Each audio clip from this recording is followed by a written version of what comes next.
అండి 3 రోజుల క్రితం ఆంధ్రప్రదేశ్లో జగన్మోహన్ రెడ్డి గారి ప్రభుత్వం ఏ విధంగా ఒక కొత్త వ్యవస్థని రాజ్యాంగేతర శక్తులుగా మార్చి వాళ్ళకి పదవులు ఇవ్వడమే కాకుండా ప్రత్యేకమైన నిధులు కేటాయించుకుంటూ కొన్ని అఫీషియల్గా చాలా వరకు అన్అఫీషియల్గా రాష్ట్రంలో పరిపాలించడానికి సలహాదారుల నియామకం గురించి మేము ప్రశ్నించాం. ఈరోజు ఫ్యాక్ట్ చెక్ అని ప్రత్యేకంగా సాక్షి పేపర్లో నేనేదో బుకాయించినట్టు వీటన్నిటికీ విరుద్ధంగా వాస్తవాలు వాళ్ళ దగ్గర ఉన్నట్టు వాళ్ళు చెప్పుకుంటూ వచ్చారు. అసలు పత్రికా విలేకరులు అందరినీ ఆహ్వానించి సమావేశం ఏర్పాటు చేసి ప్రభుత్వాన్ని మేము కొన్ని డిమాండ్స్ కొన్ని ప్రశ్నలు అడిగినప్పుడు ప్రభుత్వం నుంచి స్పందన రావాలి, కానీ ఈ పత్రికకి దానికి ఏం సంబంధం? వాళ్ళు ఎందుకు ఫ్యాక్ట్ చెక్ చేస్తున్నారు? ఫ్యాక్ట్ చెక్ చేసే అధికారం ప్రత్యేకంగా ఆ పత్రికకి ఎందుకుంది? ఈనాడులో ప్రచురించినంత మాత్రాన పాపం రామోజీరావు గారు చేసిన తప్పేంటి దీంట్లో? ఆయన గురించి ప్రస్తావించడం. మీరు డిబేట్కి రండి. జనసేన పార్టీ తరఫున నాదెండ్ల మనోహర్ మీతో సిద్ధంగా ఉన్నాడు డిబేట్ చేయడానికి. వివరాలతో సహా నేను మాట్లాడతాను. మేము చేసే ప్రయత్నం కూడా గత సంవత్సరం నుంచి మేము ప్రత్యేకంగా ప్రభుత్వంలో జరుగుతున్న పరిపాలన పైన చాలా లోతుగా అధ్యయనం చేసి స్పష్టమైన వివరాలతోటి మేము ఎందుకు చెప్తున్నామంటే, ప్రభుత్వంలో ఉన్న కొంతమంది పెద్దలు పాపం 30 సంవత్సరాలు 28 సంవత్సరాలు ప్రభుత్వంలో వాళ్ళు పనిచేసిన వ్యక్తులు, సీనియర్లు, వాళ్ళందరూ ఈ వ్యవస్థ చూసి భయపడి ఆందోళనతోటి ఆవేదనతోటి రేపటి రోజున ఏమైపోతుంది మన రాష్ట్రం అనే ఒక బాధతోటి వాళ్ళు సమాచారం కొంతవరకు అందిస్తూ ఉంటే, మేము ప్రభుత్వంలో ఒక మార్పు వస్తుంది, బాధ్యతతోటి వ్యవహరిస్తారు, పరిపాలన ఇప్పుడైనా సక్రమంగా చేస్తారేమో అనేది ఒక ప్రయత్నం జనసేన పార్టీ చేస్తూ వస్తుంది. రాసిన ఆర్టికల్ వెనక నేను గతంలో కూడా చెప్పా, పౌరులు మన రాష్ట్రంలో ఆవేదనతోటి ఒక పబ్లిక్ ఇంట్రెస్ట్ లిటిగేషన్ వేసినప్పుడు గౌరవ హైకోర్టు బెంచ్ అంటే చీఫ్ జస్టిస్ పీకే మిశ్రా గారు, అదేవిధంగా ఆనరబుల్ హైకోర్టు జడ్జి సోమయాజులు గారు వాళ్ళు చేసిన అబ్జర్వేషన్స్ ఆ రోజు ఏంటంటే, ఇది ఒక కొత్త సర్వీస్ మీరు క్రియేట్ చేస్తున్నారా, కొత్త క్యాడర్ మీరు క్రియేట్ చేస్తున్నారా? దేనికి ఈ సలహాదారులు, ఇంతమంది సలహాదారులు మీరు ఎందుకు అపాయింట్ చేస్తున్నారు? ఎక్స్ట్రా కాన్స్టిట్యూషనల్ అథారిటీగా మీరు వీళ్ళని తీసుకొస్తుంటే ఇది చాలా ప్రమాదకరమైన ప్రెసిడెంటు అని చాలా స్పష్టంగా వాళ్ళు అబ్జర్వేషన్స్ చేసినప్పుడు రాష్ట్ర ప్రభుత్వం లిఖితపూర్వకంగా త్వరలోనే ఒక పాలసీ తీసుకొస్తాం, మేము అడ్వైజర్స్ ఇప్పటి నుంచి మేము అపాయింట్ చేయకుండా వివిధ శాఖలకి మంత్రుల కోసమే మేము అడ్వైజర్స్ని అపాయింట్ చేస్తామని వాళ్ళు అఫిడవిట్ ఫైల్ చేశారు. కానీ వీళ్ళు ఎక్కడ దాన్ని పాటించారు చెప్పండి? గత నెలలోనే మీరు చూశారు, కొత్తగా మరి ఇంకొక అడ్వైజర్ని అపాయింట్ చేశారు. ఇదే పత్రికల్లో పనిచేస్తున్న ఒక సీనియర్ విలేకరి మిత్రుడు, అతన్ని మళ్ళీ అడ్వైజర్గా అపాయింట్ చేశారు. మరి ఇది హైకోర్టు ఆర్డర్ని ఉల్లంఘించినట్టు కాదా? హైకోర్టు అబ్జర్వేషన్స్ మీరు అగౌరవపరిచినట్టు కాదా? మీరు వాదించేది ఏంటి? ఎందుకు మీరు ఈరోజు ఎస్టాబ్లిష్ చేయడానికి మీరు చేస్తున్న ప్రయత్నాన్ని మీరు బుకాయింపు అంటారు? వాస్తవంగా మీది బరి తెగింపు. మీరు బరి తెగించి ఇష్టానుసారంగా మీరు చేసుకుంటూ పోతుంటే ఎంతోమంది ఆవేదనతో ఎందుకు వదులుతారు? సమాచారం బయటకు వస్తుంది. అసలు ఇన్ని రోజుల నుంచి చీకటి జీవోలు తీసుకొచ్చి వీటిని కాన్ఫిడెన్షియల్ అని చెప్పి మీరు బయట పెట్టకుండా ఎవరు తెలియకుండా మీరు దాచిపెడితే రాకుండా ఎట్లా ఉంటాయి ఏదో ఒక రోజున? ఈరోజు 2 ఉదాహరణలు ఇస్తాను నేను, ఎందుకంటే ఇది అధికారికంగా ప్రభుత్వం నుంచి ఎటువంటి సమాచారం రాలేదు కాబట్టి నేను అధికారికంగా 2 విషయాలు మీకు ప్రస్తావించి ఈ రాష్ట్ర ప్రజలకి ఒక నమ్మకం కల్పించడానికి కోసం ఒక ప్రయత్నం. ఎందుకంటే మొన్న మేము పెట్టిన సమావేశంలో చెప్పిన అంశాల గురించి ప్రస్తావిస్తున్నారు కాబట్టి నేను చెప్పాలి. మొట్టమొదటిది, అసలు ఈ లెక్కల్లో ఎంత డొల్లతనం ఉందో వాళ్ళు చెప్పిన దాంట్లో దయచేసి మీరందరూ గమనించాలి. సాక్షి పత్రికలు ఈరోజు రాసిన ఫ్యాక్ట్ చెక్, వాళ్ళు ఏమన్నారంటే ఈ సంవత్సరం బడ్జెట్లో 29 కోట్ల రూపాయలు 61 లక్షల రూపాయలు కేటాయించాం ఈ అడ్వైజర్స్ అని చెప్తున్నారు. అదే వైఎస్ఆర్సీపీ అధికారికంగా ఇష్యూ చేసిన ట్విట్టర్లో వాళ్ళు పెట్టిన పోస్ట్లో ఇప్పటి వరకు ప్రభుత్వం ఏర్పడిన తర్వాత వాళ్ళు ఖర్చు పెట్టింది 48 కోట్ల 33 లక్షల రూపాయలు అంటున్నారు ఈ అడ్వైజర్లకి. ఇక్కడే బయటపడిందిగా మీ డొల్లతనం. ఫ్యాక్ట్ చెక్ ఏదో మీరు దయచేసి మీ ఫ్యాక్ట్స్ మీకు చెక్ చేసుకోండి ముందు. ఒక సంవత్సరంలోనే 29 కోట్ల 61 లక్షల రూపాయలు బడ్జెట్లో పొందుపరిచామని చెప్తుంటే మీరే 5 సంవత్సరాలు 48 కోట్ల రూపాయలు ఖర్చు పెట్టామని చెప్తున్నారు. ఏమవుతుంది మీ పరిపాలన? ఇందులో భాగంగా ప్రత్యేకంగా ఒక కమ్యూనికేషన్స్కి అడ్వైజర్గా ఒకరు నియమించారు. ఎంత ఆశ్చర్యకరం అంటే, నేను చెప్పాను ఈ జియోస్ అన్ని కాన్ఫిడెన్షియల్గా పెట్టి ఎవరికి దొరకకుండా దాచిపెట్టారు. దొరికింది నేను మీకు ముందు పెడుతున్నా. ఈ రోజున మీకు కాపీస్ కూడా ఇస్తాం.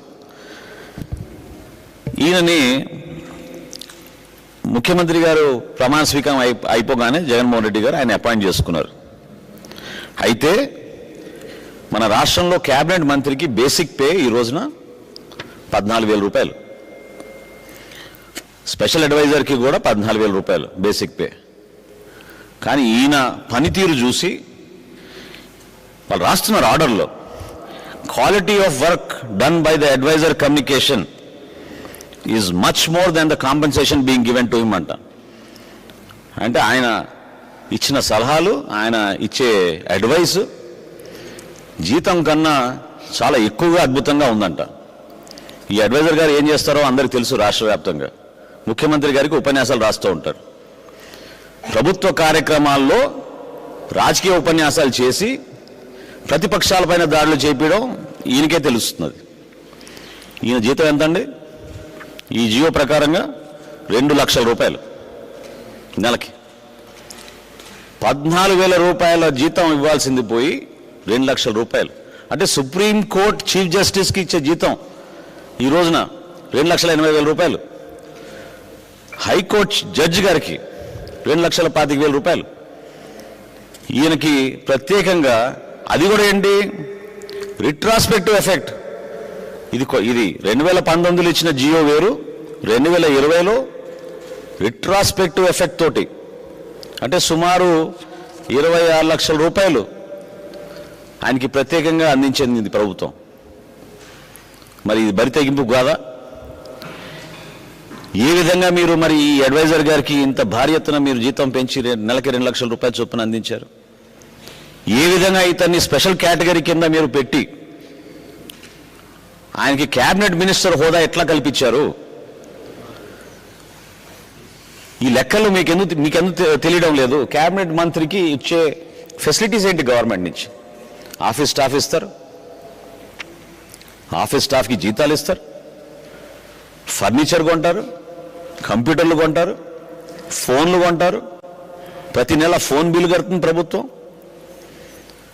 నివసించడానికి అకామిడేషన్ ఇస్తారు. మరి ఆ ఖర్చులన్నీ ఏమైపోయినాయండి?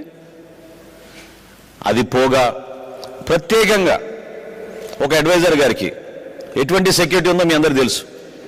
ఆ సెక్యూరిటీ వివరాలు చెప్తే సబబు కాదు, ఎందుకంటే సెక్యూరిటీ విషయం కాబట్టి. కానీ ఆ అడ్వైజర్ గారికి అదనపు సెక్యూరిటీ ఎందుకు ఇస్తారండి మీరు రాష్ట్ర ప్రభుత్వం ఖజానా నుంచి? మరి వాటి ఖర్చుల గురించి మాట్లాడరు ఎందుకు? అదే అడ్వైజర్ గారు తాడేపల్లిలో ఈ రోజున ఆయన అఫీషియల్ ఆఫీస్ గురించి మీ అందరు ఇల్లుంటారు, అనేక సందర్భాల్లో చూసుంటారు. మరి ఎక్కడి నుంచి వచ్చినాయి దానికి నిధులు?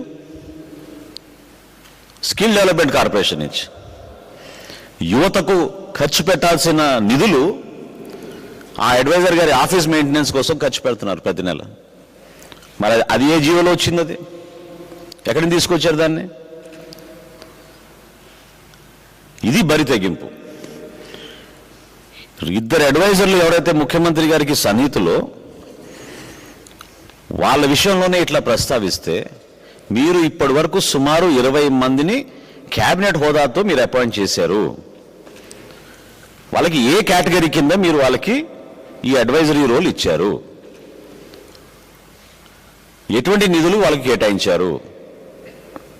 నేను మొన్న కూడా ఏమన్నా చాలా స్పష్టంగా, నేను ఎవరిపైన నేను వ్యక్తిగతంగా అనలేదు. నేను ఏమన్నానంటే, ఈ అడ్వైజర్స్ గురించి గౌరవ హైకోర్టు గారికే ఇన్ని అనుమానాలు వచ్చి ఇది చేసేది రాంగ్ మీరు అని అంటే కొత్త పాలసీ తీసుకొస్తున్నారు మీరు. ఎక్కడుందా కొత్త పాలసీ? వీళ్ళకి ప్రోటోకాల్ ఖర్చులంట. అడ్వైజర్కి ప్రోటోకాల్ ఖర్చులు ఏంటండి? ఒక క్యాబినెట్ మంత్రికి ఆయన ప్రయాణం చేసినప్పుడు, అధికారికంగా పర్యటనలకు వెళ్ళినప్పుడు ఖచ్చితంగా ప్రోటోకాల్ ఉంటుంది. వీళ్ళకి ప్రోటోకాల్ ఏంటి? అకామిడేషన్ ఇస్తారు, ట్రావెల్ బిల్స్ ఇస్తారు, ఎయిర్పోర్ట్కి వస్తారు, రిసీవ్ చేసుకుంటారు మంత్రి గారికి. అడ్వైజర్స్కి ఏంటిది?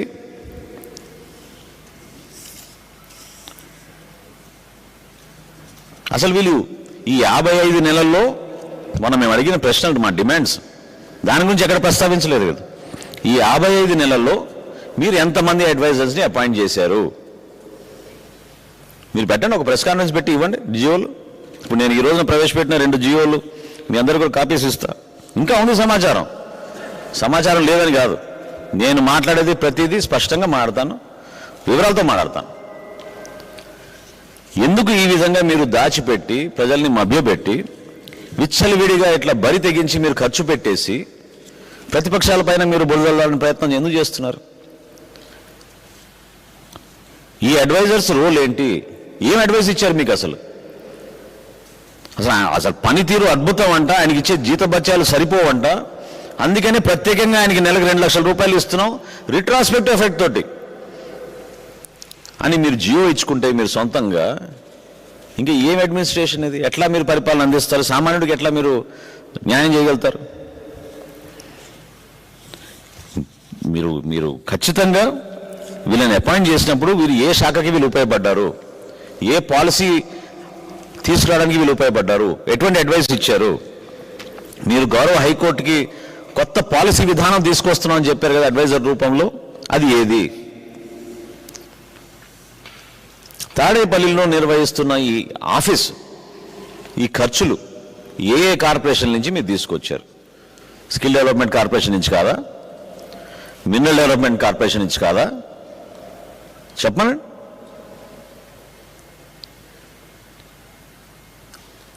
అధికారికంగా ఈ లెక్కలు ఈ రోజున ఫ్యాక్ట్ చెక్ అని చెప్పి మరొకసారి వాళ్ళు బుకాయించడానికి చూశారు, కానీ దీనివల్ల ఉపయోగం ఏమో నాకు చెప్తున్నాను. నిజంగా వీళ్ళు ఈ విధంగా మన రాష్ట్ర ప్రజలకి, వివిధ శాఖలకి వీళ్ళు అద్భుతంగా సలహాలు అందిస్తారు, అందుకని ఈ సలహాదారులను మేము నియమించుకున్నామని చెప్తే వాళ్ళ క్వాలిఫికేషన్స్ ఏంటి? దేనికోసం ప్రభుత్వం నుంచి మీరు ఇంత వెచ్చిస్తున్నారు? మన ప్రభుత్వ ఖజానా నుంచి ఈ ఫిగర్స్, నేను చెప్పిన ఫిగర్స్కి టాలీ కావా? చెప్పమనండి.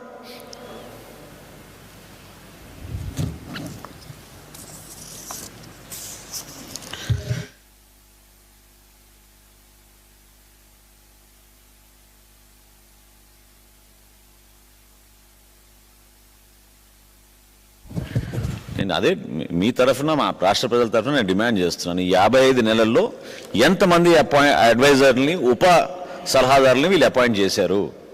లిస్ట్ ఇవ్వమనండి. అసలు ఎక్కడైనా దొరికిందా మీకు? జియో కాపీ ఎక్కడైనా దొరికినాయా మీకు? పోనీ కనీసం ఏమండి? ఎవరు ఇప్పుడు వాళ్ళు చేసినా వీళ్ళు చేసినా తప్పే. గౌరవ హైకోర్టు గత సంవత్సరం కొత్త గైడ్ లైన్స్ తీసుకొచ్చి పాలసీ విధానంలో మార్పు తీసుకొచ్చి సబ్మిట్ చేయమన్నారు. మీరు ఎందుకు ఇంకా సబ్మిట్ చేయలేదు? సంవత్సరం నుంచి ఏం చేస్తున్నారు మీరు పాలసీ విధానం గురించి?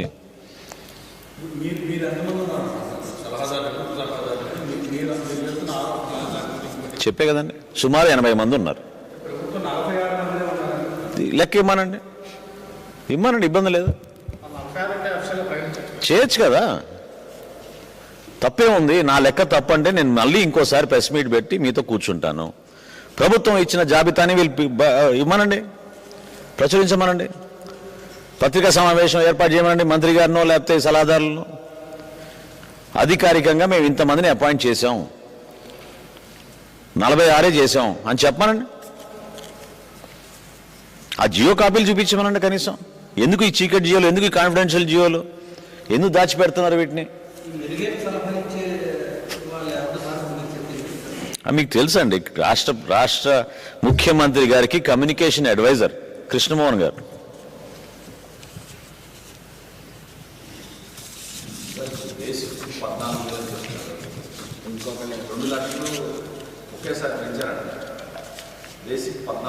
అవును, ఉంది, జియోలో ఉందండి, జియోలో ఉంది, మీకు కాపీ ఇస్తాను. జియోలో ఉంది, ఇది కూడా దాచిపెట్టారు. ఈ జియో ఎన్ని రోజుల నుంచి జియోలో ఉంది చాలా స్పష్టంగా. అలా అదే అన్నా కదండి మీతోటి. క్యాబినెట్ హోదా అంటే ఫర్నిచర్ కొంటారు, కంప్యూటర్స్ కొంటారు, ఫోన్లు కొంటారు, స్టాఫ్ వస్తారు, కారు ఉంటుంది, అకామిడేషన్ ఉంటుంది, కరెంటు బిల్లు ఉంటుంది, వాళ్ళు పర్యటించడానికి కోసం మన ఎయిర్లైన్ బిల్లు టికెట్లు ఉంటాయి, పెట్రోల్ కిలోమీటర్కి ఎంత అని ఇస్తారు. ఎట్లా మర్చిపోతారు ఇవన్నీ కన్వీనియంట్గా?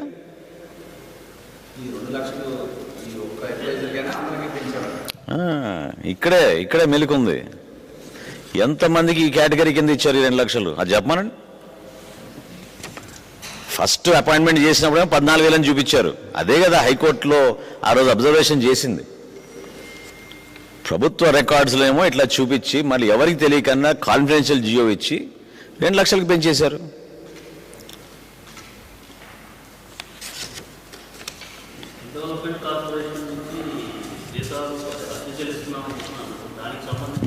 నాకు లెక్క చెప్పను, ఐఎమ్ రెడీ. నా దగ్గర కూడా ఉన్నాయి, వాళ్ళ దగ్గర కూడా ఉన్నాయి, చెప్పనండి. నేను జీతాల గురించి చెప్పడం లేదు ఇక్కడ. ఆఫీస్ మెయింటెనెన్స్ ఏ విధంగా వివిధ డిపార్ట్మెంట్స్ నుంచి స్టాఫ్ డ్రా చేసుకుని వీళ్ళు వాడుకుంటున్నారు, వివిధ శాఖల నుంచి వీళ్ళు స్టాఫ్ని డ్రా చేసుకుని వాడుకుంటున్నారు.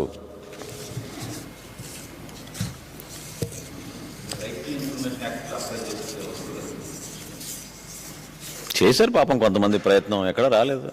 ఈ కాన్ఫిడెన్షియల్ జియోస్ ఇవ్వరు కదా ఆర్టీఐ కింద. అదే అన్నా నేను. వాస్తవంగా ఈ సమాచారం కూడా పాపం ప్రభుత్వంలో ఉన్న కొంచెం అనుభవం ఉన్న పై అధికారులు పాపం ఆవేదనతోటి, రేపటి రోజున మీ ప్రభుత్వం వచ్చినా మీకు కనీసం ఇది మళ్ళీ తిప్పి గాడి పెట్టడానికి మీకు సంవత్సరం పడుతుంది, ఈ వ్యవస్థని ఇంత అన్యాయం చేసేశారు, దుర్మార్గంగా వాడేశారని దానిపైన ఆవేదనతోటి వాళ్ళు ఇచ్చిన సమాచారం మీ అందరి ముందు ఉంచుతున్నాం ఈ రోజున. దాని అర్థం అదే, కాన్ఫిడెన్షియల్ జియో అంటే దాని అర్థం అదే. ఆర్టీఐ యాక్ట్ కింద కూడా ఈ జియోలు బయటికి రావు. తాడేపల్లిలో సజ్జల గారి ఆఫీస్ గురించి మీ అందరికీ తెలుసు. అంత పెద్ద ఆఫీస్ ఒక సలహాదారులకి ఎట్లా వచ్చింది?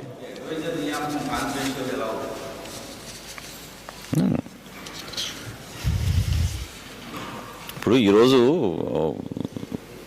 మాకున్న సమాచారం మేరకు నేను చెప్పాను మొన్న, ఒకరిద్దరు నాకు తెలిసిన వాళ్ళు ఉన్నారు, వాళ్ళు జీతం తీసుకోవడం లేదు పాపం, వాళ్ళు నిజాయితీగా పనిచేద్దామని ముందుకు వచ్చారు. కొత్తగా ఇంకో పేరు పెట్టారు ఈరోజు, డాక్టర్ గారిది, అవనిగడ్డ క్యాండిడేట్ అంట ఆయన కూడా తీసుకోనని చెప్పారంట జీతం. మరి పేర్లు ఇవ్వండి అసలు మీరు, మనం కూడా అభినందిద్దాం వాళ్ళని. రాష్ట్రం కోసం, సమాజం కోసం వాళ్ళు ముందుకు వచ్చి జీతం లేకుండా వాళ్ళు సలహాలు ఇవ్వడానికి సిద్ధంగా ఉన్నారనేది అభినందిద్దాం. తప్పే ఉంది దాంట్లో. అసలు ఎందుకు మీరు ఆ లిస్ట్ ఎందుకు బయట పెట్టరు? మీరు మరొకసారి నేను ప్రశ్నిస్తున్నాను, మేము డిమాండ్ చేస్తున్నాం జనసేన పార్టీ నుంచి, మీరు లిస్ట్ ఆఫ్ అడ్వైజర్స్ని మీరు ప్రచురించండి, ఆ జాబితా ఏంటో బయట పెట్టండి. దాంతోపాటు వీళ్ళు ఎటువంటి సలహాలు ఇచ్చారు మీకు, ఆ సలహాల్ని మీరు ఎట్లా ఇన్కార్పొరేట్ చేసి ఏ పాలసీ విధానంలో మీరు మార్పు తీసుకురాగలిగారు?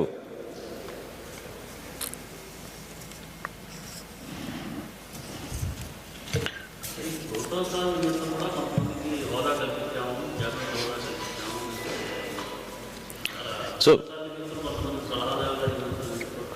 అంటే ఇప్పుడు మీరే గౌరవ హైకోర్టులో ఇచ్చిన అఫిడవిట్లో ఏం చెప్పారంటే, సలహాదారులు పబ్లిక్ సర్వెంట్స్ అన్నారు. రాజకీయ నాయకులు కాదు కదండి. రాజకీయ నాయకుల్ని మీరు సలహాదారులుగా అపాయింట్ చేసేసుకుని ఈ రోజున ప్రెస్ మీట్లు పెట్టించి మీరు చేస్తున్న కార్యక్రమం అది కరెక్టా? వాళ్ళకి ప్రోటోకాల్ ఏంటి? మనకి రాజ్యాంగంలో గెజెట్ ఉంటుంది, ప్రోటోకాల్ ఎవరికి వర్తిస్తుందని. ఆర్డర్ ఆఫ్ ప్రెసిడెన్స్ అనేది ఒక వారెంట్ ఉంటుంది మన రాజ్యాంగంలో. ఆ వారెంట్ ప్రకారంగా మీరు ప్రోటోకాల్ ఇవ్వాలి. వీళ్ళు ఎక్కడి నుంచి వచ్చారు? అదే కదా గౌరవ హైకోర్టు ఇచ్చిన అబ్జర్వేషన్. ఎక్స్ట్రా కాన్స్టిట్యూషనల్ ఫోర్సెస్ వీళ్ళు ఒక కొత్త సర్వీస్ విధానాన్ని మీరు తీసుకొస్తున్నారు ఇంతమందిని మీరు అపాయింట్ చేసి. అది 60, 80, 90 లెక్కేమనండి. సలహాదారులతో పాటు విచిత్రం వింత అది కూడా ఉంది నా దగ్గర ప్రూఫ్. ఉప సలహాదారులు అంట.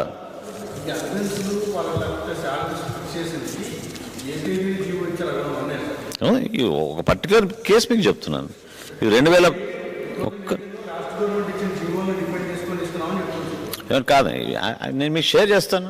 2019 కృష్ణమోహన్ గారి అపాయింట్మెంటు, ఫ్రెష్ జియో మళ్ళీ 2020 సెప్టెంబర్లో 2 లక్షల రూపాయలు చేశారు. అది కూడా ఏంటి? Retrospective effect. కేటగిరీ ఏంటో చెప్పాలిగా, మనకేం తెలుస్తుంది? ప్రభుత్వంలో ఈ కొత్త విధానం ఏంటో చెప్పాలిగా మనకి.